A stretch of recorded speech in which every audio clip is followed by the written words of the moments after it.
करते हैं हमारे माननीय प्रधानमंत्री श्री नरेंद्र मोदी जी अपने अमूल्य संदेश प्रस्तुत करें।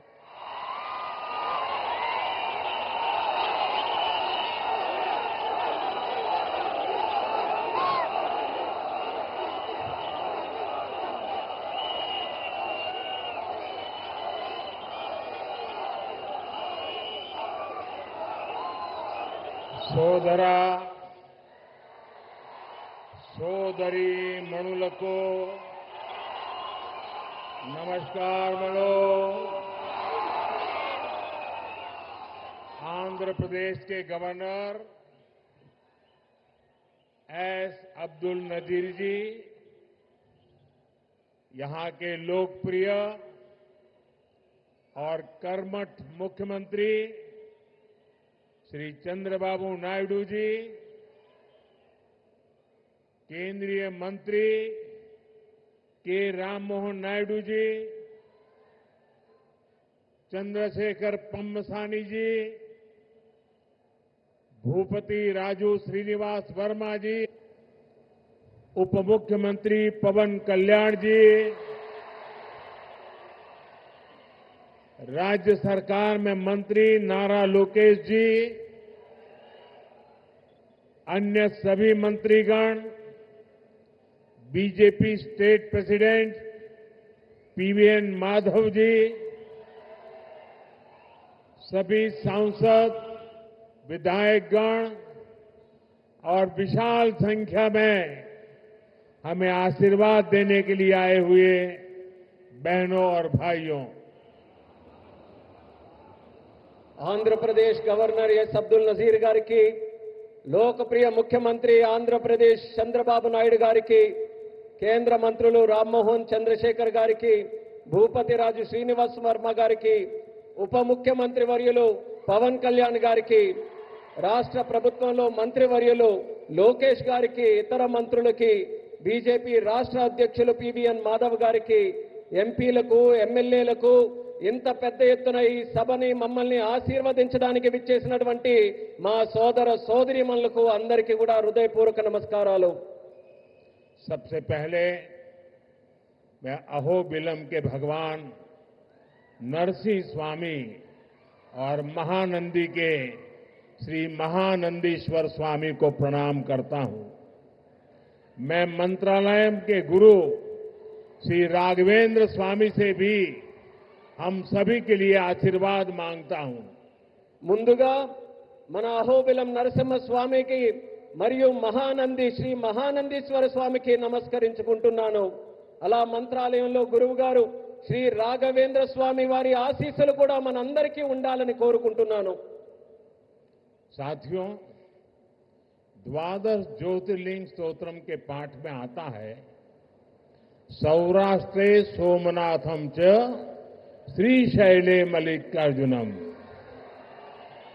यानी द्वादश ज्योतिर्लिंगों में प्रथम भगवान सोमनाथ और द्वितीय भगवान मल्लिकार्जुन का नाम एक साथ आता है। मेरा सौभाग्य है कि मेरा जन्म दादा सोमनाथ की धरती गुजरात में हुआ, बाबा विश्वनाथ की धरती काशी की सेवा का अवसर मिला और आज श्रीशैलम का आशीर्वाद मिल रहा है। మిత్రులారా, ద్వాదశ జ్యోతిర్లింగ స్తోత్రంలో ఇలా చెప్పబడింది, సౌరాష్ట్రే సోమనాథం చ శ్రీశైలే మల్లికార్జునం, అంటే 12 జ్యోతిర్లింగాలలో మొట్టమొదటి సోమనాథుడైతే రెండవది మన మల్లికార్జునుడు। నా అదృష్టం ఏంటంటే దాదా సోమనాథుని భూమి అయిన గుజరాత్లో నేను జన్మించాను, అలాగే బాబా విశ్వనాథుని భూమి అయిన కాశీకి సేవ చేసే అవకాశం నాకు లభించింది। మరియు ఈ రోజు నేను శ్రీశైలం స్వామివారి ఆశీస్సులు ఈ రోజు పొందాను।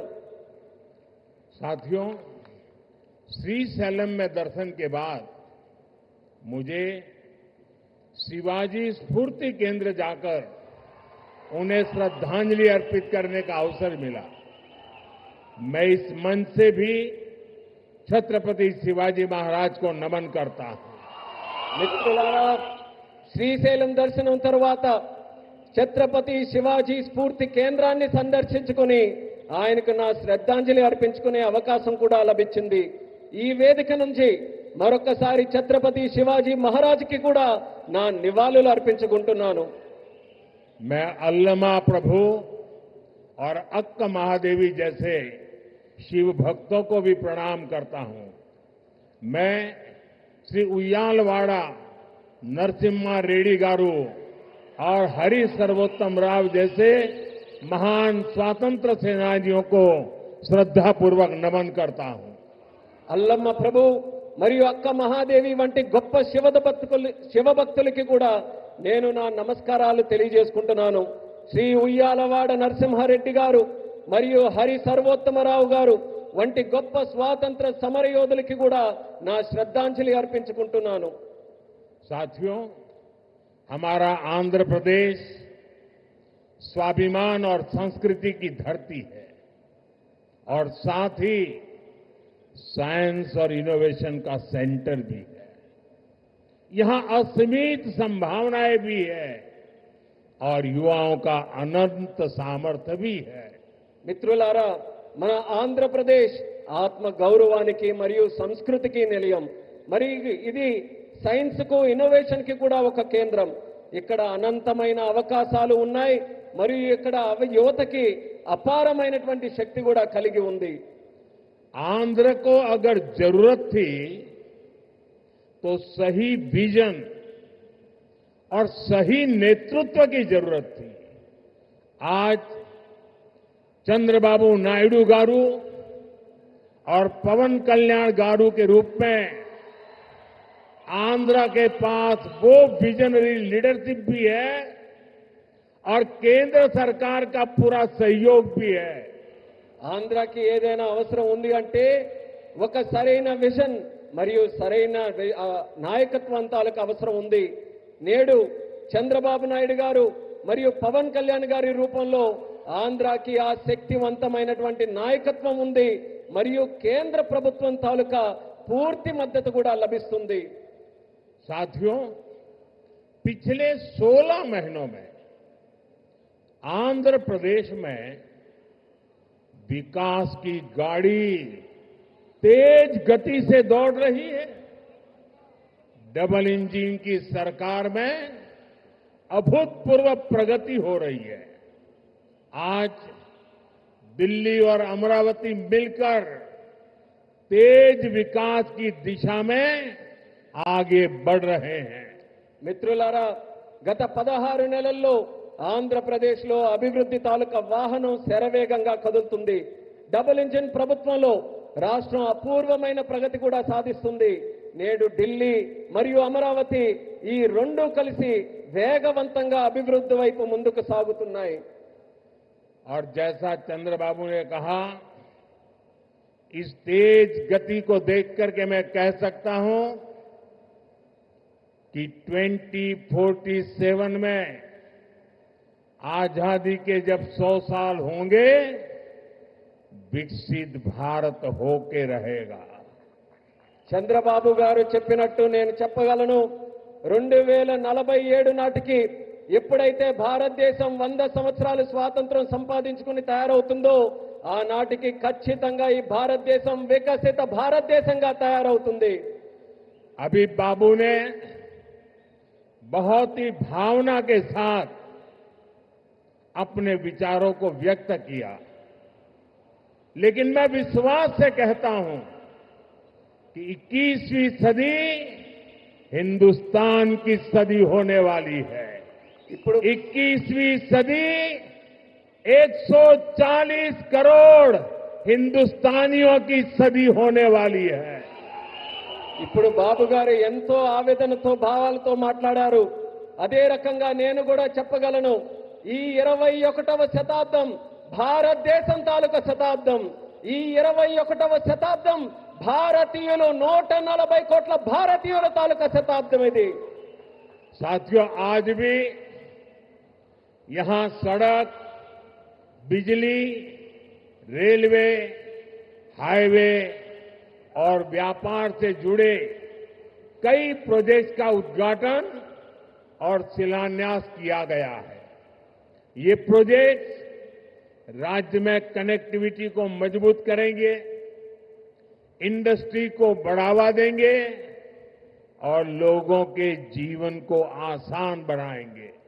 మిత్రులారా, నేడు రోడ్లు, విద్యుత్ రంగం, రైల్వే, హైవేలు మరియు వాణిజ్యానికి సంబంధించిన అనేక ప్రాజెక్టులకి శంకుస్థాపన మరియు ప్రారంభోత్సవం చేసుకుంటున్నాం. ఈ ప్రాజెక్టుల వల్ల రాష్ట్రంలో కనెక్టివిటీ బలోపేతం అవుతుంది మరియు పరిశ్రమలకి ఊతమిస్తూ మరియు ప్రజల జీవితాన్ని కూడా సులభం చేసే అవకాశం కల్పిస్తుంది. इन परियोजनाओं से करनूल और आसपास के इलाकों को बहुत फायदा मिलेगा। मैं इन परियोजनाओं के लिए राज्य के सभी लोगों को बधाई देता हूं। ఈ ప్రాజెక్టుల వల్ల కర్నూలు మరియు పరిసర ప్రాంతాలకు ఎంతో ప్రయోజనం చేకూరుతుంది. ఈ ప్రాజెక్టుల కోసం రాష్ట్ర ప్రజలందరికీ కూడా మరొక్కసారి నా తాలూకా అభినందనలు తెలియజేసుకుంటున్నాను. साथियों, किसी भी देश और राज्य विकास के लिए एनर्जी सिक्योरिटी बहुत जरूरी है। आज यहां बिजली के क्षेत्र में अराउंड 3000 करोड़ रुपीस का ट्रांसमिशन प्रोजेक्ट शुरू हुआ है। इससे देश की एनर्जी कैपेसिटी और बढ़ेगी।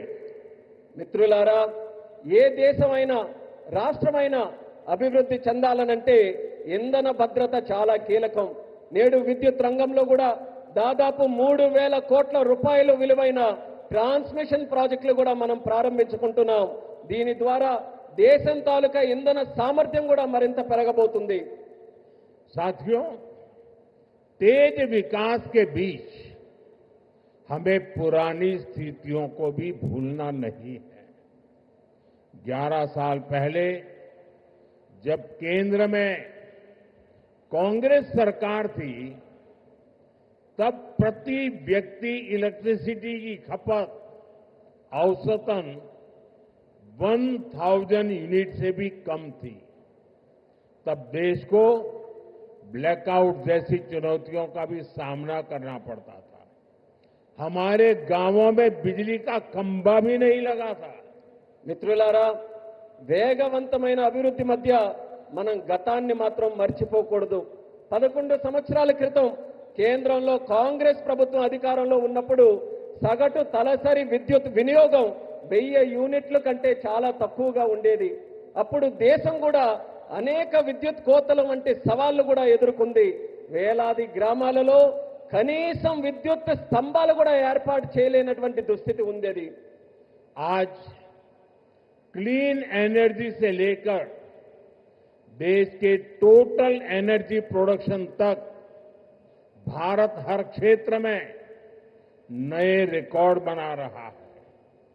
आज देश के हर गांव तक बिजली पहुंच चुकी है। प्रति व्यक्ति इलेक्ट्रिसिटी का इस्तेमाल बढ़कर 1400 यूनिट हो गया है। इंडस्ट्री से लेकर हाउस होल्ड तक सबको पर्याप्त बिजली मिल रही है। నేడు భారతదేశంలో క్లీన్ ఎనర్జీ నుంచి టోటల్ ఎనర్జీ ప్రొడక్షన్ వరకు ప్రతి రంగంలో కూడా మన దేశం కొత్త రికార్డుల్ని సమకూర్చుకుంటుంది. నేడు దేశంలోని ప్రతి గ్రామం కూడా మనం చూసుకుంటే విద్యుతీకరణ జరిగింది.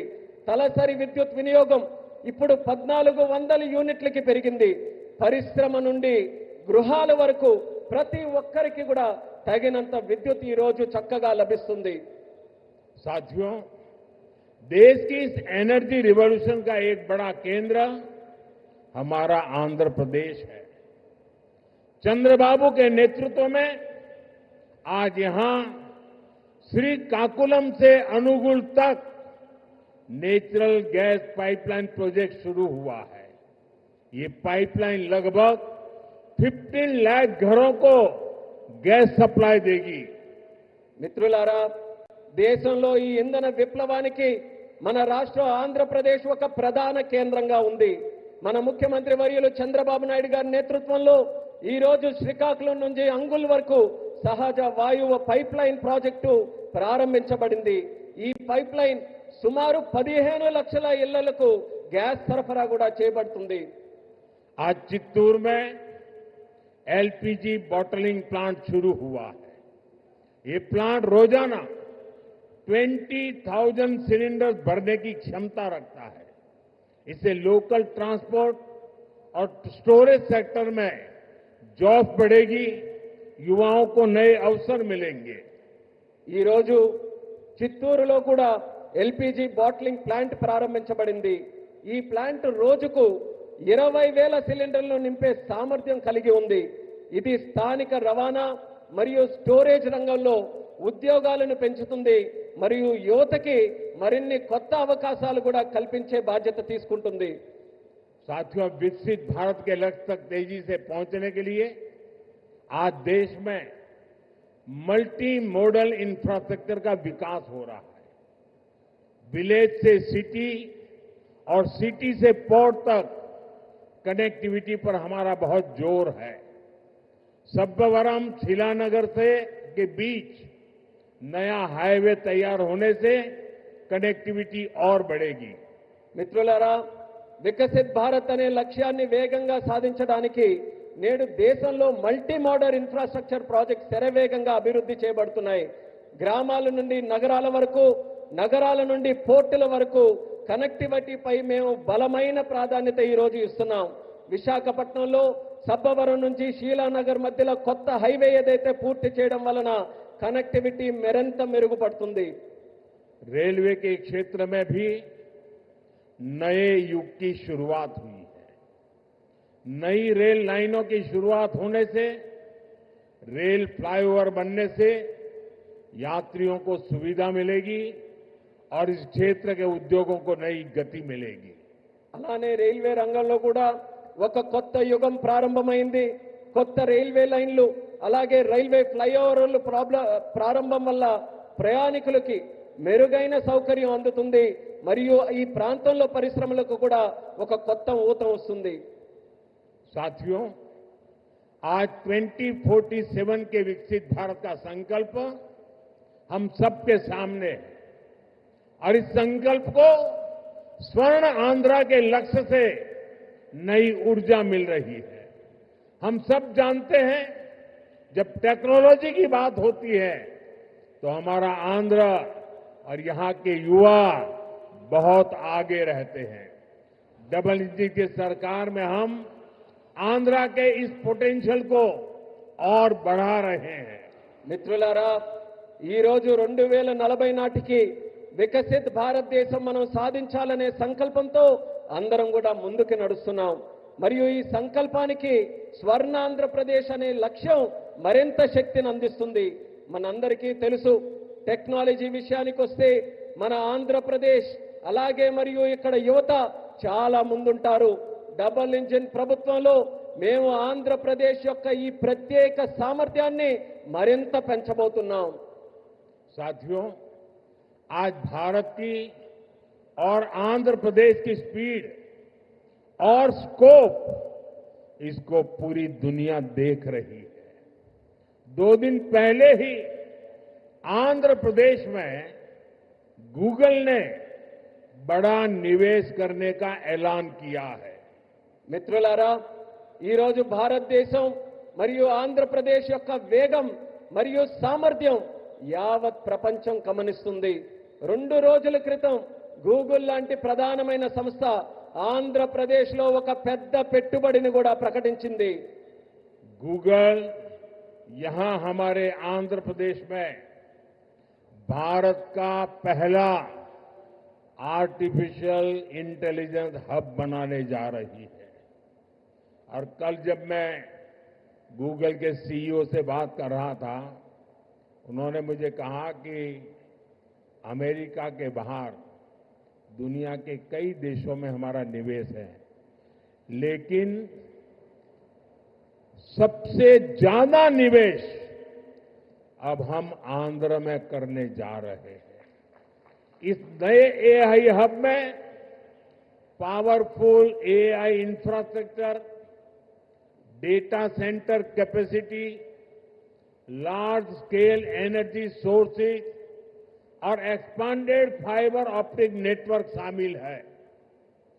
నిన్న గూగుల్తో నేను మాట్లాడుతున్నప్పుడు తెలుసుకున్నాను, వాళ్ళు కూడా నాకు చెప్పారు, అమెరికా బయట చాలా పెట్టుబడులు మా ఉన్నాయి, కానీ అన్నిటికంటే అందులో పెద్ద పెట్టుబడి మేము ఆంధ్రాలో నేడు పెట్టబోతున్నామని వాళ్ళందరూ కూడా నాకు చెప్పారు. ఈ కొత్త ఏఐ హబ్లో శక్తివంతమైన ఏఐ ఇన్ఫ్రాస్ట్రక్చర్, అలాగే డేటా సెంటర్ సామర్థ్యం, పెద్ద ఎత్తున శక్తి వనరులు మరియు విస్తరించిన ఫైబర్ ఆప్టిక్ నెట్వర్క్ కూడా ఉండబోతున్నాయి. साथियों, गूगल के इस एआई हब इन्वेस्टमेंट में एक नया इंटरनेशनल सबसी गेटवे बनाया जाएगा. इसमें कई इंटरनेशनल सबसी केबल्स शामिल होंगे जो भारत के ईस्टर्न कोस्ट पर विशाखापट्टनम तक पहुंचेगी. మిత్రులారా, ఈ గూగుల్ ఆర్టిఫిషియల్ ఇంటెలిజెన్స్ హబ్ ఏదైతే ఉందో ఈ పెట్టుబడితో కొత్త అంతర్జాతీయ సబ్సీ గేట్వే కూడా తయారవబోతుంది. ఇందులో అంతర్జాతీయ సబ్సీ కేబుల్ వల్ల మన భారతదేశం యొక్క తూర్పు తీరంలో ఉన్న విశాఖపట్నం నగరం మరింత బలోపేతమై ఈ కేబుల్స్ అన్ని కూడా అక్కడ చేరుకోబోతున్నాయి. साथियों, इस प्रोजेक्ट से विशाखापट्टनम एक एआई और कनेक्टिविटी हब के रूप में स्थापित होगा. ये केवल भारत ही नहीं बल्कि पूरी दुनिया को सेवा देगा. मैं इसके लिए आंध्र के लोगों को विशेष बधाई देता हूं और चंद्रबाबु के विजन की भूरी भूरी प्रशंसा करता हूं. మిత్రులారా, ఈ ప్రాజెక్టు విశాఖపట్నం ఒక ఆర్టిఫిషియల్ ఇంటెలిజెన్స్ మరియు కనెక్టివిటీ హబ్ గా ఏర్పాటు చేయబోతుంది. ఇది కేవలం భారతదేశానికే కాకుండా యావత్ ప్రపంచానికి కూడా ఇది సేవ చేయబోతుంది. దీనికి ఆంధ్రప్రదేశ్ రాష్ట్ర ప్రజలందరికీ కూడా ప్రత్యేక అభినందనలు తెలియజేసుకుంటున్నాను. అలాగే మన ముఖ్యమంత్రి వర్యులు చంద్రబాబు నాయుడు గారి తాలూకా విజన్ కి కూడా ప్రత్యేకంగా నేను ప్రశంసిస్తున్నాను. साथियों, भारत के विकास के लिए आंध्र प्रदेश का विकास जरूरी है और मैं मानता हूं आंध्र के विकास के लिए रायलसीमा का विकास भी जरूरी है. आज कर्नूल की जमीन पर जो काम शुरू हुए हैं, ये रायलसीमा के हर जिले में जॉब्स और प्रॉस्पेरिटी के नए दरवाजे खोलेंगे. इन प्रोजेक्ट से यहां इंडस्ट्रियल डेवलपमेंट को और गति मिलेगी.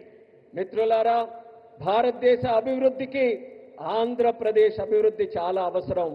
అలానే ఆంధ్రప్రదేశ్ యొక్క అభివృద్ధికి రాయలసీమ అభివృద్ధి కూడా అంతే అవసరమైనదని నేను నమ్ముతున్నాను.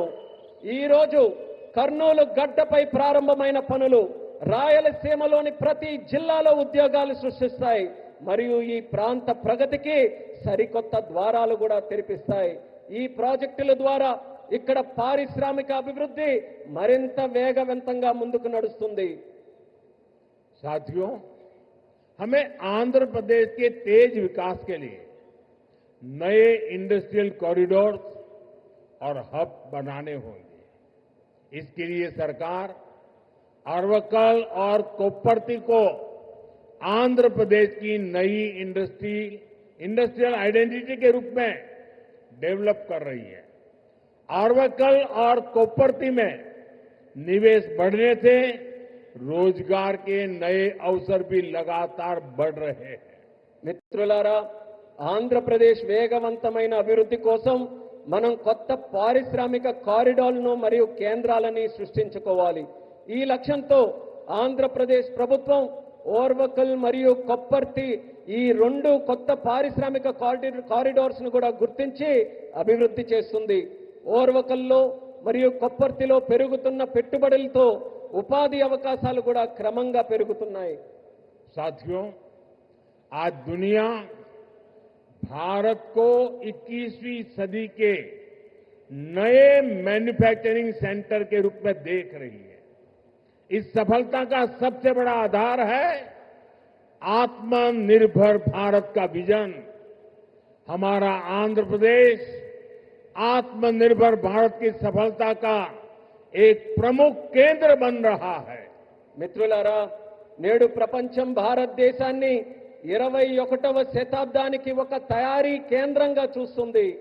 ఈ విజయానికి అతిపెద్ద పునాది మన ఆత్మనిర్భర్ భారతదేశం యొక్క విజన్. ఆత్మనిర్భర్ భారతదేశం సాధించడానికి మన ఆంధ్రప్రదేశ్ ఒక కీలక కేంద్రంగా మారబోతుంది. साथियों, कांग्रेस सरकारों ने आंध्र प्रदेश की क्षमताओं की उपेक्षा करके पूरे देश का नुकसान किया था. जो राज्य पूरे देश को आगे लेकर जा सकता था, उसे खुद अपने विकास के लिए संघर्ष करने की नौबत आ गई. మిత్రులారా, కాంగ్రెస్ ప్రభుత్వాలు గతంలో ఆంధ్రప్రదేశ్ సామర్థ్యాన్ని విస్మరించి మొత్తం దేశానికే నష్టం చేశాయి. మొత్తం దేశాన్ని ముందుకు నడిపించగలిగినటువంటి శక్తి మన ఆంధ్రప్రదేశ్ రాష్ట్రానికి ఉంటే, మన ఆంధ్రప్రదేశ్ రాష్ట్రం మాత్రం తన సొంత అభివృద్ధి కోసం పోరాటం చేసుకునేటటువంటి దుస్థితి కలిగింది. मुझे खुशी है कि अब एनडीए सरकार में आंध्र की तस्वीर बदल रही है. आंध्र प्रदेश चंद्रबाबू जी के नेतृत्व में आत्मनिर्भर भारत की नई ताकत बन रहा है. आंध्र में मैन्युफैक्चरिंग तेजी से बढ़ रही है. నాకెంతో సంతోషంగా ఉంది. ఇప్పుడు మన ఎన్డీఏ ప్రభుత్వంలో ఆంధ్రప్రదేశ్ తాలూకా మొత్తం ముఖ చిత్రం మారుతుంది. ఆంధ్రప్రదేశ్ మన ముఖ్యమంత్రి చంద్రబాబు నాయుడు గారి నేతృత్వంలో ఆత్మనిర్భర్ భారతదేశానికి ఒక సరికొత్త శక్తిగా అవతరించబోతుంది. ఆంధ్రప్రదేశ్లో తయారీ మరియు తయారీ రంగం కూడా శరవేగంగా అభివృద్ధి ఈ రోజు చెందుతున్నాయి. निम्मलुरु में एडवांस नाइट विजन फैक्ट्री का आरंभ रक्षा क्षेत्र में आत्मनिर्भरता प्राप्त करने की दिशा में एक और कदम है. इस फैक्ट्री से नाइट विजन उपकरणों, मिसाइलों के लिए सेंसर और ड्रोन गार्ड सिस्टम बनाने का भारत का सामर्थ्य बढ़ेगा. यहां बने उपकरण भारत के डिफेंस एक्सपर्ट्स को भी नई ऊंचाई देंगे. और अभी ऑपरेशन सिंदूर में तो भारत के बनी चीजों की ताकत हमने देख ली है. మిత్రులారా, నిమ్మలూరులో అడ్వాన్స్ నైట్ విజన్ ఫ్యాక్టరీ ప్రారంభం మన దేశ రక్షణ రంగంతో ఆత్మనిర్భరత సాధించడానికి మరో అడుగు ముందుకు పడినట్టుగా అయ్యింది. ఈ ఫ్యాక్టరీ భారతదేశ నైట్ విజన్ పరికరాలు, క్షిపణుల కోసం సెన్సార్లు మరియు డ్రోన్ గార్డ్ వ్యవస్థలను తయారు చేసే సామర్థ్యం మన దేశానికి పెంచబోతుంది. ఇక్కడ తయారు చేసిన పరికరాలు భారతదేశ రక్షణ రంగ ఎగుమతులను కొత్త ఎత్తులకి కూడా తీసుకువెళ్ళడానికి మన అందరికీ కూడా దోహదపడతాయి. అలానే మన భారత రక్షణ రంగం తాలూకా శక్తి ఏంటో మొన్న జరిగినటువంటి ఆపరేషన్ సింధూర్లోనే మనం అందరం కూడా ప్రత్యక్ష సాక్షిగా మనం అందరం చూశాం. साथियों, मुझे खुशी है कि आंध्र सरकार ने कर्नूल को भारत का ड्रोन हब बनाने का संकल्प लिया है. ड्रोन इंडस्ट्री के जरिए कर्नूल और आंध्र में फ्यूचरिस्टिक टेक्नोलॉजी से जुड़े कई नए सेक्टर्स का विकास होगा. और अभी मैंने कहा, ऑपरेशन सिंदूर में ड्रोन्स का कमाल दुनिया को भी अचरज कर गया है. आने वाले समय में कर्नूल ड्रोन सेक्टर में देश की ताकत बनने वाला है.